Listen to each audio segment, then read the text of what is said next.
Hello everybody, and welcome to the Thursday edition of Video Clips. And so I have a couple news points I want to cover with you today, interesting studies. So I'll just start by saying, in a perfect world, picture this. Everybody eats when they're hungry, stops when they're full, and it's easy to maintain optimal weight. Okay, so we don't live in a perfect world, let's get that out of the way.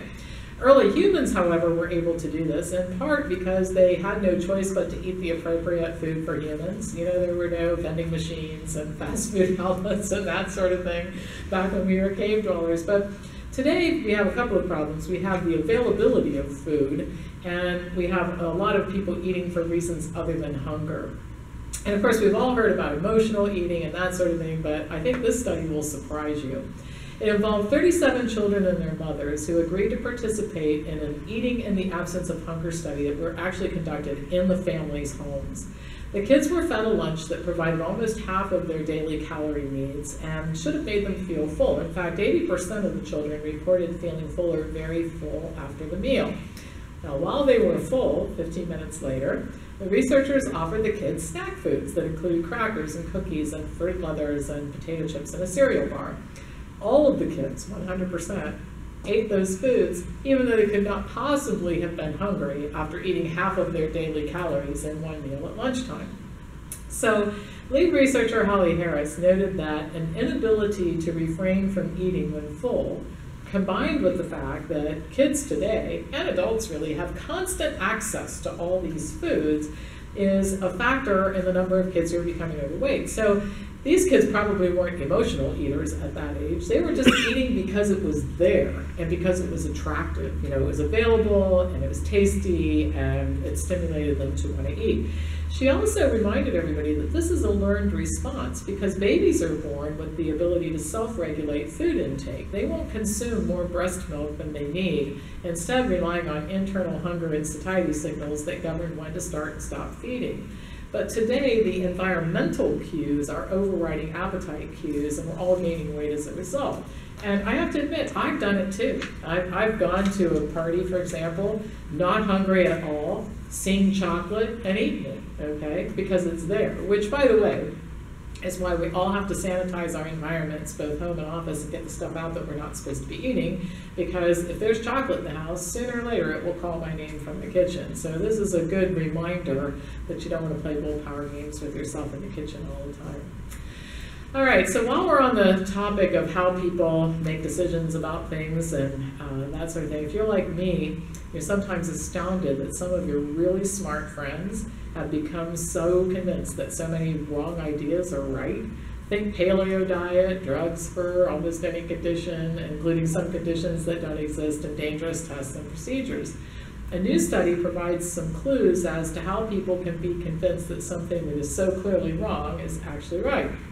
Now, the study was conducted by Brian Wansink and his team at Cornell University. I've used his material in a number of different classes that I teach because he's done some great research on how people make decisions about food. Now, this study wasn't about food.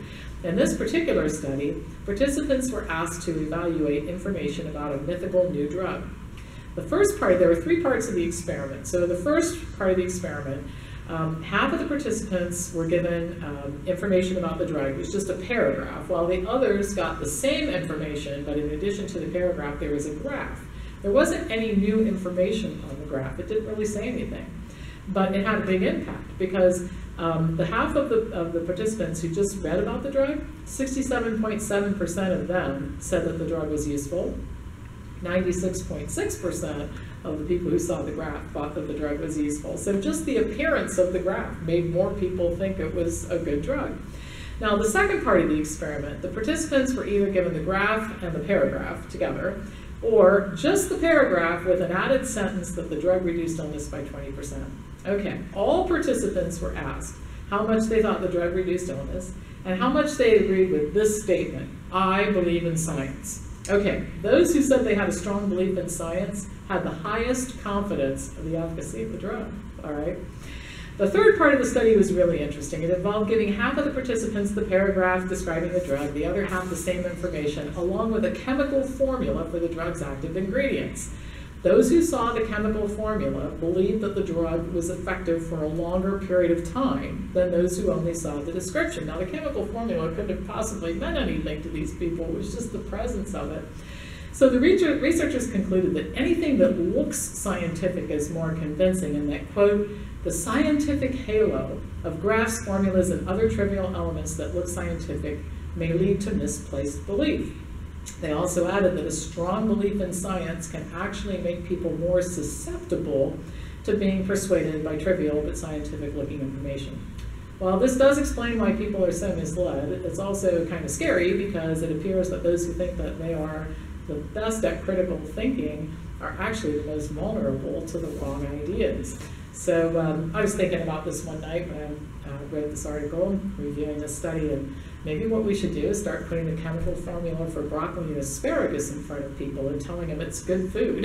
And the presence of the chemical formula will make people say, I think I'm going to eat more of those vegetables now that I see the chemical formula. Just a thought. All right, that's all for today. As usual, pass this on to anybody who you think would enjoy watching it. I'll be back.